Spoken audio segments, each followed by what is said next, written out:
రెండో శ్లోకానస్తు వసువనః సత్యః సమాత్మ సంవితస్తమః అమోఘ పుండరీకాక్షో వృషాకర్మ వృషాకృతి అని చెప్పి ఇది 12వ శ్లోకం.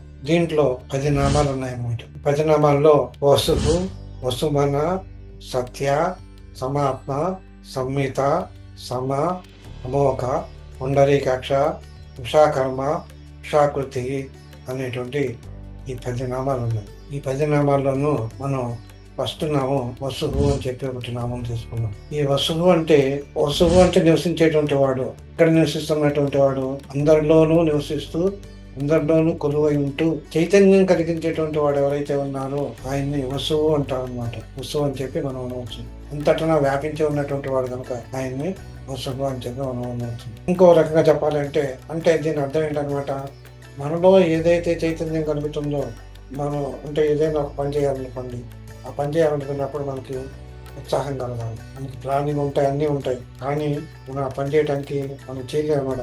నిస్త్రాణంగా ఉంటుందంటాం మనం అప్పుడప్పుడు, వాళ్ళ ప్రాణం అంతా నిస్త్రాణంగా ఉందంటాం. అలాంటి సమయంలో మనం ఏ పని చేయడానికి మనస్కరించాలి. అలా ఈ పరమాత్మ ఏం చేస్తాడంటే మనలో అంతర్యామిగా ఉంటూ మనలో ఒక చైతన్యాన్ని కలుగజేసినటువంటి పురుషుడు కనుక ఈయన్ని వసువు అని చెప్పి మనం అనుకుంటున్నాం అన్నమాట. ఆ చైతన్యాన్ని మనకి మన శరీరం అంతా కప్పి మనలో ఎలాంటి మాలిన్యాలు అంటకుండా కాపాడి మన చేత పనిచేసి మనలో వాడు కనుక ఈయన్ని వస్తువు అని చెప్పి మనం అనవచ్చు అని చెప్పి చెప్తాను అనమాట. వస్తువు అంటే ఇంకొక అర్థం కూడా ఉంది, ధనము అనేటువంటి అర్థం కూడా ఉంది అనమాట. ధనం ఉంటే దుఃఖాన్ని రానికుండా చేస్తుంది కనుక అటువంటి ధనాన్ని వస్తువు అని అంటారు అన్నమాట. మానవుడు ఆశాజీవి అవటం వల్ల మనం కనిపించిందల్లా మనకు కావాలి అనుకుంటాం, మనకు కావాలని ఆశించడం కోరుకుంటూ ఉంటాడు అనమాట. నాకు అది ఉంటే బాగుంటుంది. ఇప్పుడు ఏదైనా షాప్కి వెళ్ళాము, ఇక్కడికి వెళ్ళాము, ఈ వస్తువు బాగుంది కదా, ఇది కొనుక్కుంటే బాగుంటుంది అనుకుంటచ్చు. ఏ చీర షాప్కి వెళ్ళాము, అయితే బట్టల క్లాస్ మార్చాను అనుకున్నాం, ఇప్పుడు ఆ చీర బాగున్నది, డ్రెస్ బాగుంది, ఇది కొనుక్కుంటే బాగుంటుంది అని ఒక రకమైనటువంటి ఒక నగల షాప్ వెళ్ళాం.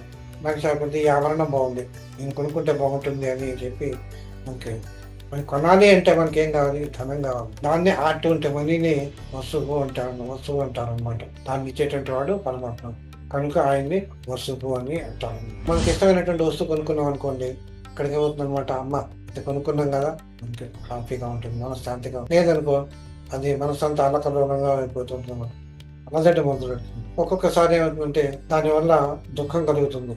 అంటే మనం ఏదైనా కొనుక్కోవాలనుకున్నప్పుడు మన దగ్గర డబ్బు లేకపోతే దానివల్ల మనం దుఃఖాన్ని పొందటానికి కూడా మన అవసరానికి డబ్బు లేదు. ఇటువంటి దుఃఖాన్ని కలిగించడానికి డబ్బు అనేటువంటి ధనమూలం ఇదం జగత్ అని చెప్పి ఈ కాలంలో మనీకి ఉన్నటువంటి విలువ మనిషి మానవత్వానికి ఉండటం లేదు. ఇక్కడ నేను మాట్లాడేది మాత్రం అలాంటి మనీ కాదు, మన అవసరానికి కారణమైనటువంటి మనీ ఏదైతే ఉన్నదో, ధనం ఏదైతే ఉన్నదో, ఆ మనకి దుఃఖం కలిగించకుండా ఉండటానికి కారణభూతమైనటువంటి మనీ ధనం ఏదైతే ఉన్నదో దాన్ని నేను తీసుకుంటున్నాను, దాన్నే వస్తువు అని చెప్తున్నాను అనమాట. ధనాధిపతి ఎవరు? లక్ష్మీదేవి అని చెప్తాము. ధన కారకుడు కుబేరుడు అని చెప్తాం, ధనానికి అధిపతి లక్ష్మీదేవి అని చెప్తాం. కనుక లక్ష్మీపతి విష్ణుమూర్తిని లక్ష్మీదేవిని ఆరాధించినప్పుడు మనం విష్ణుమూర్తిని కూడా ఆరాధన చేయగలము తప్పనిసరిగా. అప్పుడు చేసినప్పుడు ఇరువురు సంతోషపడి మనకు కావాల్సినటువంటి ఐశ్వర్యాన్ని కానీ ధనాన్ని కానీ మనకి ప్రసాదిస్తారు అని చెప్పి శాస్త్రం వచ్చింది. ఆ ధనాన్ని మనకు వచ్చేటువంటి వాడు ఆయన కనుక ఆయన వస్తువు అని అంటారనమాట. అంటే ఇక్కడ వస్తువు అంటే ధనస్వరూపుడు అని చెప్పి ఇక్కడ ఉన్నటువంటి వస్తువు అంటే ఇక్కడ వస్తురూపుడైనటువంటి వాడు విష్ణుమూర్తి, ధనస్వరూపుడుగా మనకి కనిపించుతున్నారు. గీతలో కృష్ణ పరమాత్మ చెప్తాడన్నమాట, అగ్ని రూపుణ్ణి నేనే, అగ్ని, భూమి, వాయువు, అంతరిక్షం, సూర్యుడు, త్రిలోకం, చంద్రుడు, నక్షత్రాలు వీటన్నింటినీ కూడా వస్తువులు అంటారు, వీటి రూపంలో ఉన్నది నేనేను అని చెప్పి మనకి శ్రీకృష్ణ పరమాత్మ చెప్తాడనమాట ఒకసారి. అలాగే యజుర్వేదంలో కూడా ఇదే మాట మనకి చెప్తాను అనమాట. కనుక ఇలాంటి రూపంలో ఉన్నటువంటి అంటే అగ్ని, భూమి, వాయువు, అంతరిక్షం, సూర్యుడు, త్రిలోకం, చంద్రుడు, నక్షత్రాలు వీటన్నింటినీ కూడా వీటిని వస్తువులు అంటారనమాట.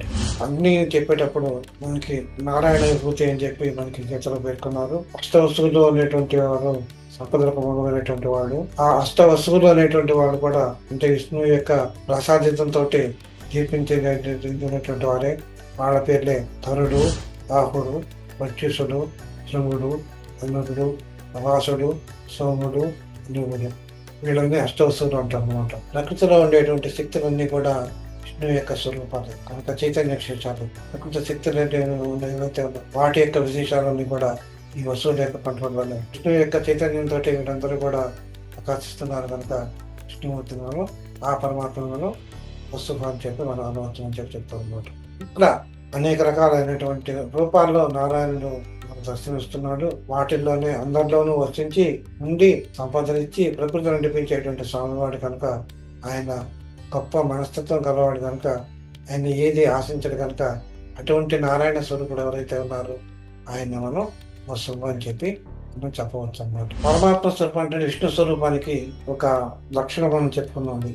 తనను ఆశ్రయించిన వాళ్ళ భక్తుడిని కానీ సజ్జనుడిని కానీ సదాకాశ ఆశ్రయిస్తూ ఉంటాడు అని చెప్పి చెప్తుంటాడు. ఇంతకుముందే మనం బలిచక్రవర్తి గురించి మనం చెప్పుకున్నాం. ఆ బలిచక్రవర్తి విరోచనుడు అనే కుమారుడు అనమాట. ఆయన వేదంగాలన్నీ కూడా చదువుకున్నాడు. మహాపండితుడు, ధర్మపండితుడు అయినప్పటికీ క్షత్రియ కుటుంబంలో జన్మించాడు కనుక ఆయనకి దేవతతో ఎప్పుడు కూడా వైరవం ఉంటుంది. బలిచక్రవర్తి యాగం చేస్తున్నప్పుడు ఈ మహావిష్ణువు మానవ రూపంలో వచ్చాడు. ఇక్కడికి వచ్చాడు, యాగశాలకు వచ్చాడని చెప్పుకున్నాము. అలాంటప్పుడు నువ్వు ఎవరు నాయన ఏం కావాలి అని అడుగుతాడు. నాకు 3 అడుగుల దానంగా 3 అడుగులు కావాలి దానంగా. ఆ దానం ఏమని చెప్పినప్పుడు 1 అడుగు భూమిని, 2వ అడుగేమో మిగతా భూమి తప్ప మిగతా సకల సృష్టిని అంటే అంతరిక్షాన్ని ఒక పాదంగానే 3వ అడుగు ఎక్కడ పెట్టమంటావు? 3వ అడుగు నా శిరస్సును పెట్టమని చెప్పి చెప్తాను. అప్పుడు శిరస్సును పెట్టినప్పుడు ఆ శిరస్సును 3వ పాదం నుంచి పాతాళానికి ఇచ్చేసి పాతాళానికి అధిపతినిగా చేస్తాడు. నువ్వు నీ ధర్మ నిరతికి నేను మెచ్చుకున్నాను కనుక నీ వాకిటి దగ్గర నేను కాపలాగా ఉంటాను, నిన్ను సదా రక్షిస్తూ అక్కడే ఉంటాను అని చెప్పి ఏంటనమాట. ఆయన రాక్షసుడైనా అతని యొక్క భక్తి తత్వాలను మెచ్చుకొని ఆయనకి మన వరం ఇచ్చాడనమాట. తన దగ్గరే తను వసించి ఉంటాను అని చెప్పి నేను తనను రక్షిస్తాను అని చెప్పి చెప్పాడనమాట. అదేవిధంగా ప్రహ్లాదుడి యొక్క చరిత్రలో కూడా అంతే అనమాట. ఐతర ఉపనిషత్తులు ఏం చెప్పారంటే ఇంద్రియాలతో పుట్టినటువంటి భూతజలాన్ని సృష్టించిన తర్వాత మళ్ళీ వాటిల్లోని శరీరంలోకి ప్రవేశించాలనుకున్నాడు. ఇక్కడ ఏం చేశాడనమాట పరమాత్మ మొట్టమొదటిగా మనకి సృష్టి అంతా చేశాడు జీవరాశులతో. ఆ జీవరాశులు యథేచ్ఛగా తిరగకుండా మళ్ళీ వాటి యొక్క కరుణ కలిగి వాటిని సన్మార్గంలో పెట్టడానికి అని చెప్పి వాళ్ళ ప్రవేశించడానికి బ్రహ్మరంధ్రం కూడా వాళ్ళ ప్రవేశించడానికి ఆ ఆత్మస్వరూపుడుగా అందరిలోనూ పులోని ఉన్నాడు అని చెప్పి చెప్తున్నాను.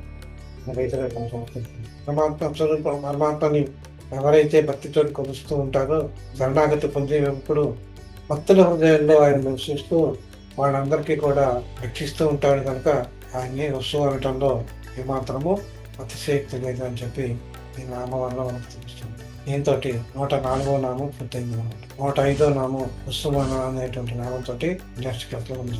సర్వే జనా సుఖ భవంతు సమస్తం శాంతి శాంతి పరమాత్మ నామాలు అస్తి.